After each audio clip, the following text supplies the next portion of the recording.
The power of storytelling is explored in three primary ways in East of Eden: through its influence on the characters within the book, through the positioning of the whole novel as parallel to a story from the Bible, and through Steinbeck's inclusion of his personal opinion on the subject. We begin in the first chapter.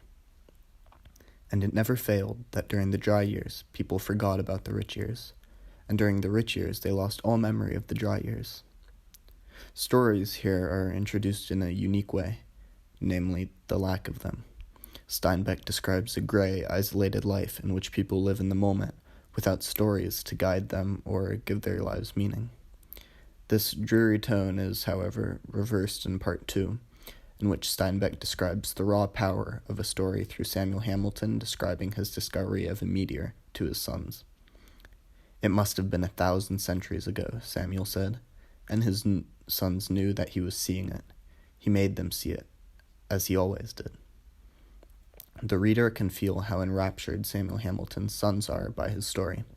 The imagery of an epic meteor flying through the sky gives the passage a wondrous feeling that we cannot help but connect to stories altogether. Come Part 3, the novel's connection to the Bible begins to adopt a more explicit tone. This starts when Lee explains the meaning of Timshel to Samuel and Adam. "Don't you see? The American Standard Translation orders men to triumph over sin, and you call sin ignorance. The King James translation makes a promise in Thou shalt, meaning that men will surely triumph over sin.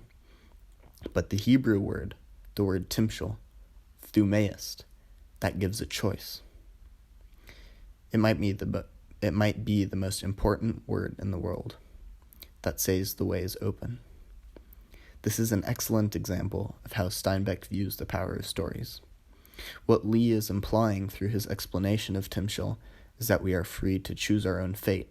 In other words, he is using a story to make an important realization about his own real life. In Part 4, all of these aspects of stories are drawn together in a powerful statement, this time not through the voice of a character, but coming directly from Steinbeck. "I believe that there is one story in the world, and only one. Humans are caught, in their lives, in their thoughts, in their hungers and ambitions, in their avarice and cruelty, and in their kindness and generosity too, in a net of good and evil. There is no other story. A man, after he has brushed off the dust and chips of his life, will have left only the hard, clean questions. Was it good or evil? Have I done well or ill?" This lays all of the themes presented in East of Eden under the umbrella of storytelling, saying that we are ourselves in a story that is defined by these fundamentals of good and evil, kindness and cruelty, sin and innocence.